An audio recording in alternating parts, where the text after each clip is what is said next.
VTV ગુજરાતી.comની ધર્મયાત્રામાં સૌ દર્શક મિત્રોનું હાર્દિક સ્વાગત છે। હું ડૉક્ટર મહેન્દ્ર પંડ્યા। સૌને જય ગણેશ। 12 ગાવે બોલી બદલે તરુવર બદલે શાખા, બાળપણાના કેસ બદલે પણ લખણ ન બદલે લાખા। ક્યારેક ક્યારેક આપણને લાગે ને કે આ માણસ આટલો ઉગ્ર કેમ છે, આ માણસ આટલો શાંત કેમ છે, આ માણસ ચંચળ કેમ છે, આ માણસ પ્રવીણ કેમ છે, આ માણસને નાની વાતમાં બહુ સરસ રીતે સમજી શકે છે, આનું શું કારણ હોઈ શકે? તો આપણે જાણીએ છીએ ગ્રહોને, આપણે જાણીએ છીએ રાશિના સ્વભાવને? ના। आज बात करिए अपने मेष राशि की। मेष राशि की बात करिए तो मेष राशि वाला जातको केवा होय तो पहला तो तमे जुओ कि नक्षत्र 27 है और 27 नक्षत्र अंदर एक राशि अंदर 2.5 नक्षत्र आवे छे और 2.5 नक्षत्रना दरेकना चरणना पाछा गुणधर्म अलग अलग होय। पण आपणे जनरल जो बात करिए तो अश्विनी नक्षत्र होय कि भरणी नक्षत्र होय कि कृतिका नक्षत्रनुं पहेलुं चरण होय, आटला 9 चरण द्वारा मेष राशि निर्माण थाय। और मेष राशि पूर्व दिशानी राशि है तो आपणे जाणीए छीए। मेष राशि अग्नि तत्वनी राशि है पण आपणे जाणीए छीए। तो मेष राशिवाळा जातको जेना अक्षर पड़े छे अ, ल अने ई, तो तमारा अक्षर अ परथी आवे छे, ए केपिटल है, एल केपिटल है अथवा ई केपिटल है तो तमारी राशि मेष आवे छे। आई केपिटल में पण मेष राशिनुं प्रभुत्व है। तो तमारो स्वभाव केवो रहेशे? मेष राशिवाळा जातकोए शुं ध्यान राखवुं पड़शे? मेष राशिवाळा जातकोने कोना साथे लेणा देणी रहेशे? कया रंग द्वारा सारो लाभ थाय, कई दिशा में सारी सफलता मळे, कई व्यक्ति ने लाभ करावड़ावे, कई व्यक्ति ने नुकसान करावड़ावे। तो ये प्रमाणे मेष राशिना अलग गुणधर्मों जो ध्यान में राखवामां आवे तो पहला तो बात जाणीए मेष राशिना जातकोना स्वभाव विषे। कोईपण व्यक्ति ज्यारे बोलतो होय अने एवा समये वात वातमां थोड़ो उग्र थई जाय, अंदर कशुं ना होय पण एनी बोलवानी पद्धति जेवी तमने लागे कि आ माणस उग्रताथी बोले छे, पण हकीकतमां आ मेष राशिनो गुणधर्म छे।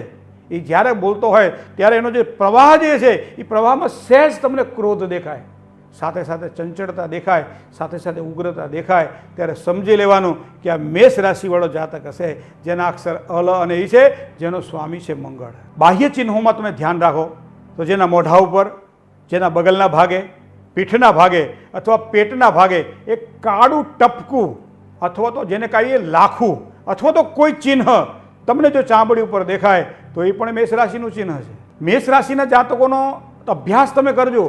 जेना अक्षर अलई है एनो युवावस्था होय ए खूब ज आनंद में जाए, साथे साथे थोड़ो संघर्ष थाय पण ए पोतानी बुद्धिथी कामकाज करे। एनी जे बाल्यावस्था है माता पिताना आश्रय ज्यारे रहेवानुं होय त्यारे, वृद्ध बने छे संतानोना आश्रय रहेवानुं होय त्यारे आ बंने जग्याए एनी सुखाकारी सारी जोवा मळशे। पण युवान अवस्थानी अंदर ज्यारे पोते पोतानी रीते स्वयंमेव मृगेन्द्रता पोते पोतानी बुद्धिशक्ति द्वारा कामकाज करवानुं होय त्यारे मेष राशिवाळा जातकोना जीवनमां संघर्ष वधारे लखायेलो छे। मतलब युवान अवस्थानी अंदर मेष राशिवाळा जातकोए संघर्ष द्वारा ज फल प्राप्ति थाय। नहीं सुप्तस्य सिंहस्य प्रविशन्ति मुखे मृगः। सूतो होय पण छतां सिंहना मोढामां एमने मृगलाओ नहीं आता, शिकार करवो पड़े छे। ए ज प्रमाणे मेष राशिवाळा जातकोए पण मेहनत करवी पड़शे। मेष राशिवाळा जातकोए बे वस्तुनुं ध्यान राखवुं पड़शे। एक तो वस्तुनो धंधो करता होईए कि नौकरी करता होईए तो नौकरी के धंधानी जे वात जे छे ए धंधानी नौकरीनी वात नौकरी धंधामां राखीए, घरनी वात घरे करीए, घरनी वात नौकरी धंधामां न करीए अने नौकरी धंधानी वात घरमां न करीए। जो आ प्रमाणे बेलेन्स करवामां आवे तो मेष राशिवाळा जातकोने परिवारनी प्रीति पण सारी मळे अने नौकरी धंधामां पण सफलता मळे। मेष राशिवाळा जातकोने पोताना जीवन साथी, जीवन संगीनी, लाइफ पार्टनर स्वभावनी थोड़ी उग्रता तो है, चंचलता पण है। एनो मतलब एवो थाय कि दाम्पत्य जीवननी अंदर सामान्य वैचारिक मतभेदों रह्या करे। तो आवा समय शुं करवानुं? क्रोध और चंचलता पर जो काबू राखवामां आवे तो लग्न जीवन में खूब ज सारूं सुख एमने प्राप्त थाय। मेष राशिवाळा जातकोने खास करी जे चंद्र जे मेष राशि में है त्यांथी 9मुं स्थान गणता ए धन राशि आवे छे। तो आवा व्यक्तिओ मेष राशिवाळा जातकोने मोटा भागे घरथी जेटला दूर जाए एनो धंधामां अथवा तो भाग्यनो विकास थाय, नौकरीमां पण कदाच दूर जवुं पड़े। मतलब के स्थळांतर होय, कोईपण जग्या चेन्ज करवानी होय, घर परिवारथी दूर रहेवानुं होय अथवा तो परिवारनी साथे पण जन्मभूमिथी दूर रहेवुं पड़े, आवा योगो मेष राशिना जातकोने मोटा भागे जोवा मळे छे। मेष राशिना जातको घणी वखत मेहनत पोते करे छे अने छतां परिणाम बीजाने मळे छे। आवुं पण घणी वखत बने अने आपणने एनो पश्चाताप पण थाय कि भाई मेहनत हूँ करूँ बीजो फल लई जाए। पण मेष राशिना जातकोना सामान्य आ गुणधर्म आपणे जोवा मळे छे। बुधवार होय कि शुक्रवार होय बने त्यां सुधी आ 2 वारमां मेष राशिवाळा जातकोए कोईपण सारा कामनो आरंभ ना करवो। આ બે વસ્તુ ખાસ ધ્યાનમાં રાખજો. એક શુક્રવાર થયો અને એક બુધવાર.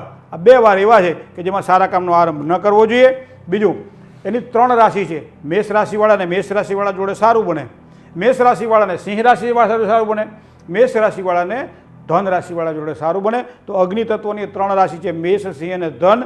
તો આ રાશિ દ્વારા સારી લેણા દેણી એમને રહે. પણ કર્ક રાશિ હોય, વૃશ્ચિક રાશિ હોય કે મીન રાશિ હોય, આ 3 રાશિ મેષ રાશિવાળા જાતકો માટે એટલી બધી મિત્રતા આપતી નથી. મતલબ કે આ વ્યક્તિની સાથે કંઈક કામકાજ કરવાનું હોય, ચાહે જીવનસાથી તરીકે પસંદગી કરવાની હોય, નોકરીની અંદર સહયોગીઓ હોય, પોતાના બોસ હોય, ગમે તે રીતે કોઈની સાથે કામ કરવાનું હોય, ત્યારે આ રાશિઓને થોડીક ધ્યાનમાં રાખવી પડશે. કારણ છે કે આ બાબતે ધ્યાનમાં રાખવામાં આવે તો આગળ વધી શકાય છે. કોઈ પણ કામકાજ મેષ રાશિવાળા જાતકોએ કરવાનું હોય ત્યારે પૂર્વ દિશાને મહત્ત્વની માનવી, કારણ કે શુભત્વને આપવાવાળી દિશા એમના માટે પૂર્વ છે. ઘરમાં બેઠા હોય વાંચન કરતા વિદ્યાર્થીઓ પૂર્વ દિશા તરફ મોઢું રાખીને બેસે, સારી વિદ્યાની પ્રાપ્તિ થાય. ધંધાની અંદર જ્યારે કામકાજ કરવાનું હોય, પેઢીમાં બેસવાનું હોય ત્યારે પૂર્વ દિશા તરફ મુખ રાખીને બેસે તો સારી સફળતા મળે. નોકરી કરવાની હોય તો પોતાનું ટેબલ એવી રીતનું રાખવાનું કે જેના કારણે પૂર્વ દિશા તરફ મુખ રહે તો મેષ રાશિવાળા જાતકોને સારો લાભ કરાવડાવે. જે જગ્યાએ પ્રયાણ કરવાનું હોય, મુસાફરી કરવાની હોય, કોઈ જગ્યાએ જવાનું હોય તો 10 ડગલા પૂર્વ તરફ જવું અને ત્યારબાદ જે જગ્યાએ જવું હોય ત્યાં જવું જોઈએ. તો આ પ્રમાણે પૂર્વ દિશા શુભત્વની દિશા હોવાના કારણે મેષ રાશિવાળા જાતકોને આ પ્રમાણે સારામાં સારો લાભ થાય. અને એમાંય તમને કહું, કોઈ સારું કામ હોય, નેગેટિવ કામકાજ ઓછા કરવાના હોય, પોઝિટિવ કામમાં ધ્યાન વધારે આપવાનું હોય, પ્રમોશન હોય, ઇન્ટરવ્યુની વાત હોય, ધંધાની અંદર પ્રગતિની વાત હોય, નવી મશીનરી લાવવાની વાત હોય, લગ્ન માટે છોકરો કે છોકરી જવાની વાત હોય, આ બધી બાબતોની અંદર લાલ રંગ ખૂબ જ મહત્વનો છે. લાલ રંગનો જો ઉપયોગ કરો મેષ રાશિવાળા જાતકોને તો સમજી લો આમ કામ થાય. આપણે શું કામ ખબર છે? એ પ્રભુત્વ જ મંગળનું છે. અને મંગળ, હવે લાલ કપડાં તો ન પહેરાય તો શું કરવું? તો એક ટુકડો તો રાખી શકાય ને ગજવામાં. એક નાનકડો પોતાના વેતનો ટુકડો લેવાનો, અથવા તો જે આપણી પાસે જે નાનકડું કોઈ પણ હોય તો એને ગજવામાં રાખવામાં આવે તો પણ સારી સફળતા એને પ્રાપ્ત થાય. કારણ કે લાલ રંગ દ્વારા એને ખૂબ જ સારા લાભની પ્રાપ્તિ થાય છે. 10મે શનિ છે. મેષ રાશિવાળા જાતકો મોટા ભાગે તમને ટેકનિકલી ક્ષેત્રમાં વધારે જોવા મળશે. જ્યાં પોતાની બુદ્ધિની કુશળતાનો ઉપયોગ કરવાનો હોય, જ્યાં પોતાની અલગ પ્રતિભા બનાવવાની હોય, જ્યાં કાર્યની અંદર ડેવલપમેન્ટ કરવાનું હોય, ટેકનિકલી કોઈ પણ બાબત હશે તો સમજી લો મેષ રાશિવાળા જાતકો એને સહજ કરી શકશે. કારણ કે પ્રભુત્વ ભગવાન ગણપતિએ એને આપોઆપ આપેલું છે, જેના કારણે સારો લાભ થાય. શેની પૂજા કરવી? તો કે 2 દેવતાઓની પૂજા કરી શકાય. એક ભગવાન મંગળની પૂજા કરી શકાય અને બીજી પૂજા પંચાયતન દેવતાઓમાં ભગવાન ગણપતિની પૂજા કરી શકાય. તો ગણપતિની ઉપાસના મેષ રાશિવાળા જાતક કરે તો એને ખૂબ જ સારો લાભ થાય, જેના કારણે એને આગળ સફળતા મળે. અંકની દૃષ્ટિએ વાત કરીએ તો 5નો અંક એ મેષ રાશિવાળા જાતકો માટે લાભાન્વિત ગણાય છે. 5નો અંક જ્યાં આવતો હોય ત્યાં લાભ કરાવડાવે. ચાહે 5 હોય, ચાહે 14 હોય, ચાહે 23 હોય, 5નો અંક એને ખૂબ જ સારો લાભ કરાવડાવે. કારણ કે મેષ રાશિવાળા જાતકોને 5ના અંકથી ખૂબ જ સારી લેણા દેણી રહે છે. કયા ક્ષેત્રમાં તમને મેષ રાશિવાળા જાતકો જોવા મળશે ખબર છે?